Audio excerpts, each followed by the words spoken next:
భక్తి యొక్క చరమస్థితి యందు నది ప్రవహించి ప్రవహించి ప్రవహించి వెళ్ళి సముద్రమునందు సంగమించి కలిసిపోయిన తరువాత ఇక నది పేరు కానీ నది నీరు కానీ నది రుచి కానీ ఉండవు.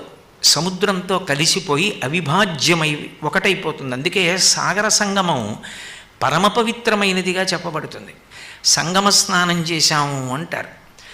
అటువంటి సాగర సంగమమునందు నది తన యొక్క రూపాన్ని, పేరుని, రుచిని వదిలిపెట్టి కలిసిపోయినట్లే భక్తుడు ఇక తాను అన్న మాట విడిచిపెట్టి పరబ్రహ్మమునందు ఐక్యమవుతాడు. ఐక్యమైపోవడము అంటే ఎప్పుడో చచ్చిపోయిన తర్వాత జరుగుతుందని అనుకోకూడదు.